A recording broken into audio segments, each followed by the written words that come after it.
ابھی آپ کو یہ خبر دے دیں، تحریک لبیک پاکستان کے سربراہ خادم حسین رضوی انتقال کر گئے ہیں۔ خادم حسین رضوی کو گزشتہ چند روز سے بخار تھا۔ میاں عابد نمائندہ جیو نیوز ہمارے ساتھ موجود ہیں، ان سے مزید تفصیلات جانیں گے۔ عابد بتائیے گا۔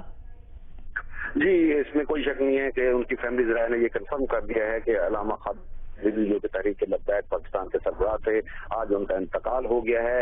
یہ پچھلے 4-5 روز سے بخار میں مبتلا تھے۔ آج انہیں پہلے شیخ زاید ہسپتال میں جب ان کی حالت خراب ہو گئی تو وہاں پہ شیخ زاید ہسپتال نے کنفرم کر دیا کہ وہ اب ہم میں نہیں رہے، تو اس کے بعد کو ایک دوسرے پرائیویٹ ہاسپٹل میں لے جایا گیا۔ اس کے بعد وہاں سے پھر وہ ان کی میت کو جو ہے وہ گھر لے گئے ہیں، جہاں بڑی تعداد میں کارکنان جمع ہو رہے ہیں۔ ان کے فیملی ذرائع کا یہ بھی کہنا ہے کہ جب اسلام آباد میں کرنا تھا تو اس وقت ہی انہیں بخار کی شکایت ہو گئی تھی اور اس کے بعد بخار جو ہے وہ اترا نہیں تھا، گھر پہ آ گئے تھے اور آج انہیں ہسپتال لے جایا گیا جہاں پہ ان کا انتقال ہو گیا۔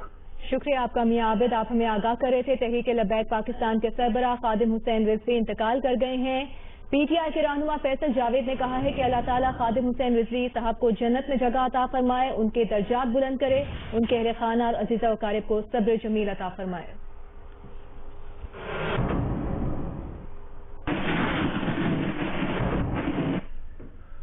سینیٹر سراج الحق کی والدہ کے انتقال پر صدر پاکستان ڈاکٹر عارف الوی اور چیئرمین سینیٹ صادق سنجانی سمیت اہم سیاسی، مذہبی اور صحافتی شخصیات نے اظہار تعزیت کیا ہے۔ اسلام آباد میں سراج الحق سے ان کی والدہ کے انتقال پر تعزیت کے لیے اہم شخصیات کی آمد کا سلسلہ جاری رہا۔ صدر پاکستان، چیئرمین سینیٹ سینیٹر راجہ ظفر الحق، senator Rehman Malik, deputy speaker مجلس وحدت المسلمین علامہ ناصر شیرازی اور دیگر سیاسی سماجی شخصیات نے ملاقاتیں کی۔ انہوں نے سراج الحق کی والدہ کے لیے دعائے مغفرت کی۔ آذربائیجان اور فلسطین کے سفیروں اور ایران کے سیکریٹری ایمبیسی نے بھی سراج الحق سے اظہار تعزیت کیا۔